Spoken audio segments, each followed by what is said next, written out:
Good morning student. तो चलिए आज हम नई वीडियो के साथ हैं ISS पेपर 2 2023। ठीक है बेटा।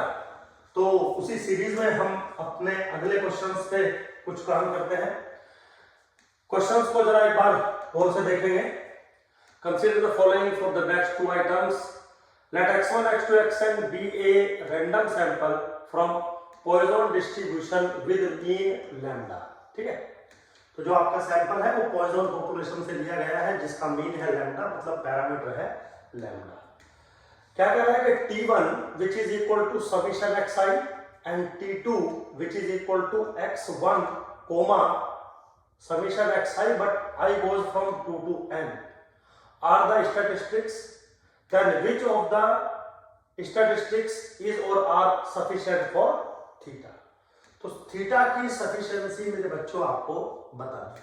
वेरी सिंपल, क्योंकि जो पॉपुलेशन है आपकी यहाँ पर वो रेगुलरिटी कंडीशन को सेटिस्फाई करती है, तो न्यूमैन फिशर्स जो क्राइटेरिया है सफिशिएंसी को चेक करने का वो यहाँ पर एप्लीकेबल है। पहला पॉइंट अब वो है क्या?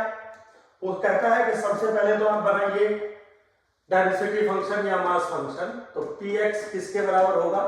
e to the power minus lambda lambda to the power x upon x factorial. ठीक है।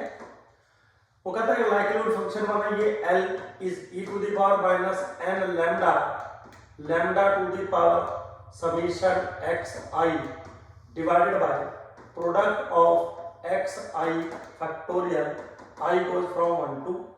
ठीक है बेटा। अब मैं इस लाइक्लीहुड फंक्शन को कैसे लिख सकता हूं? L is equal to e to the power minus n lambda into lambda to the power t1 into 1 upon product of i goes from 1 to n x i factorial. तो मैंने क्या किया, इस लाइक्लीहुड फंक्शन को दो part में express कर दिया, पहला पार्ट और दूसरा पार्ट जो फैक्टराइजेशन का क्राइटेरिया है। Now this is what first part जिसमें लैम्डा इन्वॉल्व है और t1 इन्वॉल्व है, इनटू अनदर पार्ट जिसमें सिर्फ फंक्शन ऑफ xi इन्वॉल्व है। और मैं अगर ऐसा कर देता हूं तो t1 which is equal to summation i going from 1 to n xi is sufficient statistics for lambda, sufficient statistics for lambda. ठीक है ना। तो यहां पे अगर आप थोड़ा सा गौर से देखें, जो T1 है वो सफिशिएंट स्टैटिस्टिक्स हो गया लैम्डा का। अब जो T2 उसने दिया है, T2 में उसने क्या किया है? T2 में उसने वेरी सिंपल, वो कह रहा है कि जो आपका मैं T2 बना रहा हूं उसके अंदर x1 मैंने अलग से कर दिया और summation i goes from 2 to n xi मैंने अलग से कर दिया। क्या T2 भी अपने अंदर सफिशिएंट इंफॉर्मेशन रखता है टू डिफाइन लैम्डा? आंसर है यस। रीजन क्या है? रीजन ये है, एक्चुअली में सफिशिएंट स्टैटिस्टिक्स जो है वो है सैंपल ऑब्जर्वेशंस का सम, i goes from 1 to n। तो n ऑब्जर्वेशन है तो आपको n ऑब्जर्वेशन का ही सम चाहिए। ठीक। लेकिन T2 में वो क्या कर रहा है कि एक ऑब्जर्वेशन मैं आपको अलग से दे रहा हूं x1 और i goes from 2 to n में अलग से दे रहा हूं। क्या ये इंफॉर्मेशन भी सफिशिएंट है? यस। क्यों सफिशिएंट है? इसको इसमें ऐड कर दूंगा, T1 मिल जाएगा, तो होगी सफिशिएंट इंफॉर्मेशन।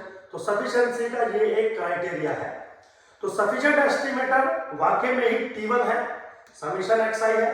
बट अगर कोई सिचुएशन आपको ऐसी दी जाती है जिससे आप T1 कैलकुलेट कर सकते हैं तो वो सिचुएशन भी सफिशिएंट स्टैटिस्टिक्स माना जाता है मेरे बच्चों।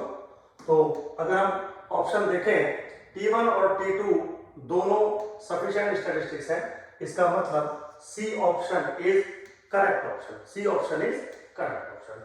चलिए फिर अगले क्वेश्चन की तरफ बढ़ते हैं। अब इसी से रिलेटेड क्वेश्चन है, देखिए वही बात चल रही। वो कह रहा है कि जो T3 है, T3 क्या है?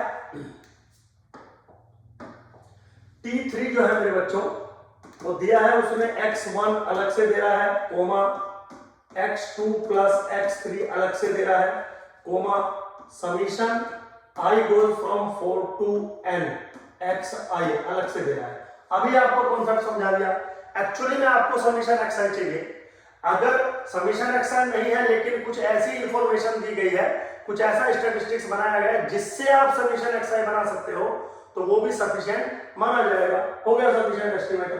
भाई 4 से लेके n तक यहां पे दे दिया, 1 2 3 का सम यहां से मिल जाएगा, ऐड करोगे आपको मिल जाएगा। ठीक, चलिए यहीं पे अगर मेरे बच्चों आप T4 देखें, T4 क्या है, x1 प्लस x2 पहले दे दिया, फिर दे दिया x3 प्लस x4, फिर दे दिया summation i goes from 5 to n xi।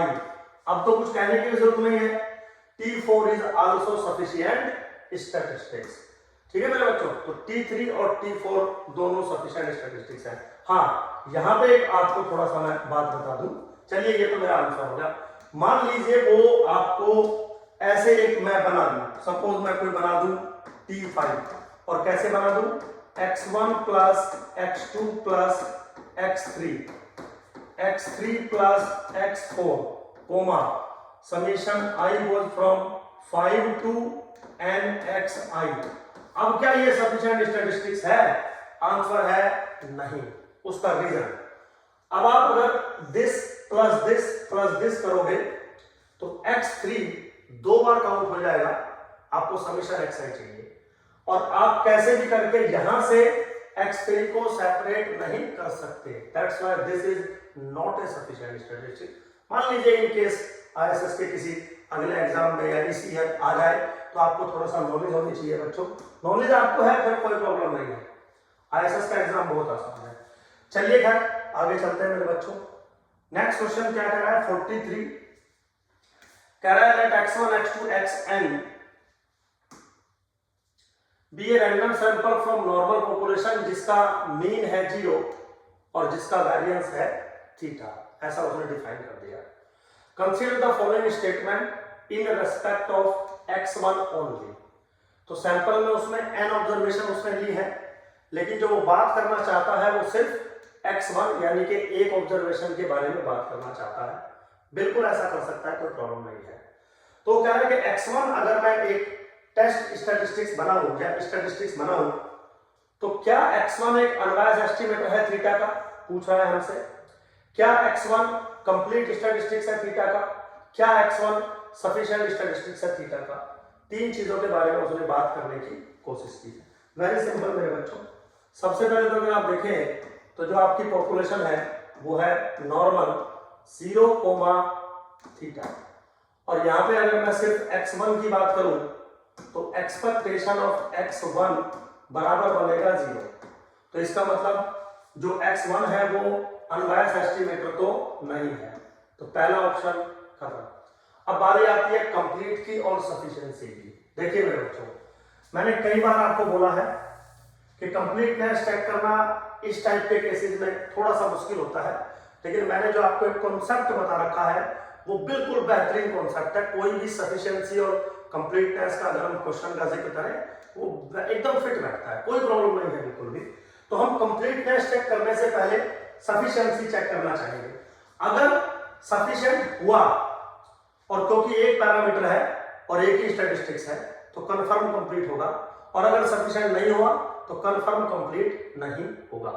Complete नहीं होगा हम ये दूसरे तरीके से भी देख सकते हैं, बट वो लेंथी प्रोसेस होते हैं। अगर आप ऐसे प्रोसेस को फॉलो करोगे एग्जाम के अंदर तो एग्जाम वैसे भी नहीं होना है, 2 घंटे का खेल है, उसी में आप प्रोसेस लगा दोगे तो गड़बड़ हो जाएगी। तो चलिए अगर हम बात करें थोड़ा सा सबसे पहले सफिशिएंसी के बारे में, क्योंकि एक ही ऑब्जर्वेशन है तो सिर्फ डेंसिटी फंक्शन पे ही काम करना पड़ेगा। तो this is 1 upon under the root of theta into under the root of 2 pi into e to the power minus के 1 upon 2 theta into x1 square, क्योंकि मैं x1 के बारे में बात कर रहा हूं।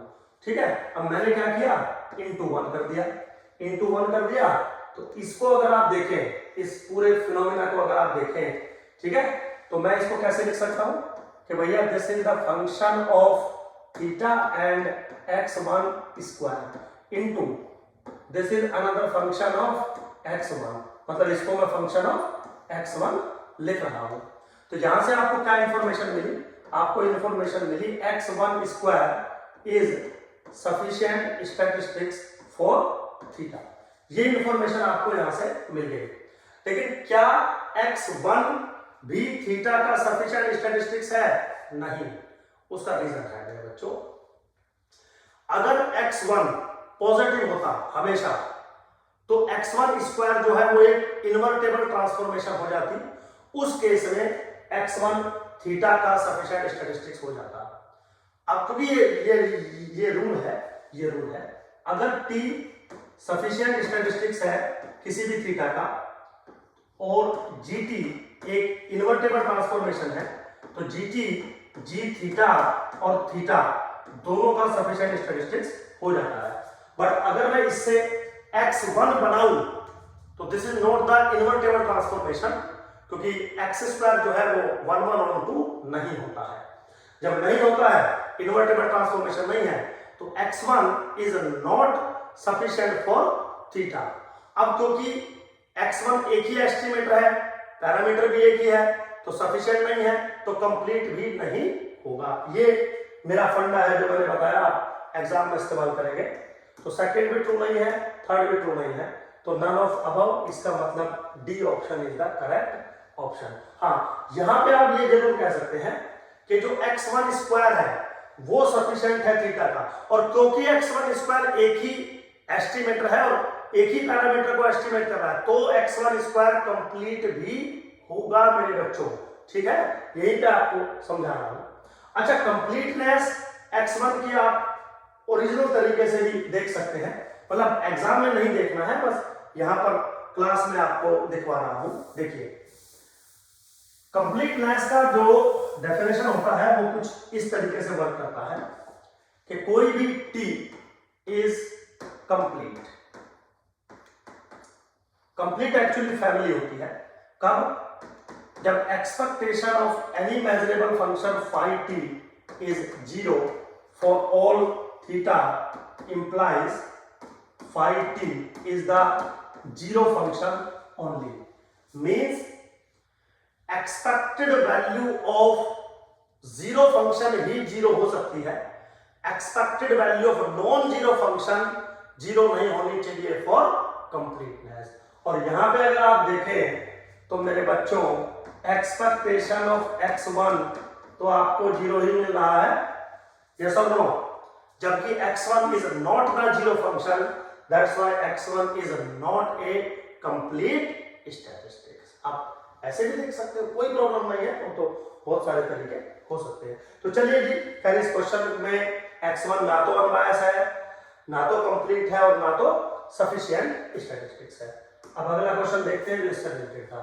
Consider the following statement in respect of x1 square. तो अब उसने क्या बात कर ली?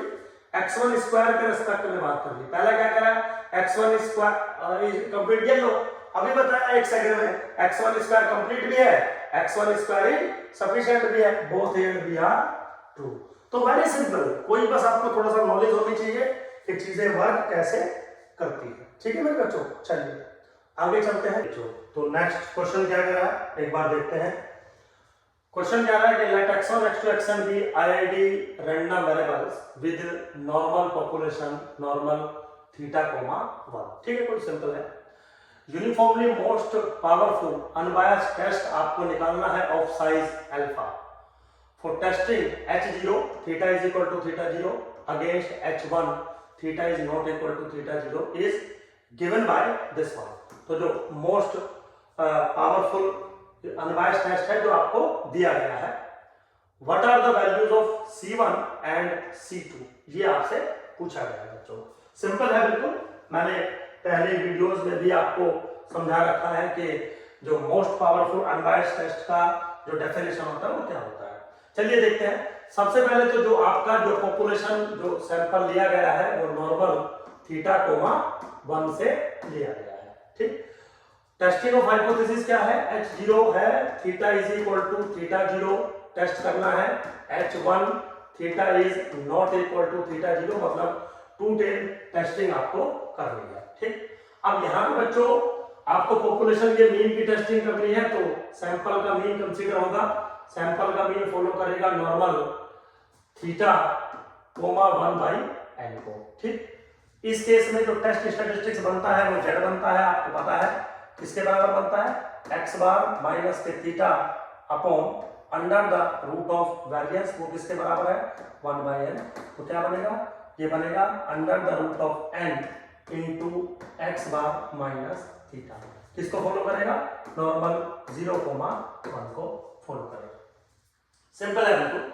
अब टू टेल टेस्ट है तो जो uniformly most powerful unbiased test define होगा, डेफिनेशन में पहले भी कई बार बता चुका हूं। 5x कैसे डिफाइन होगा, this is one when mod of z is greater than z alpha by 2 and 0 if mod of z is less than equal to z alpha by 2।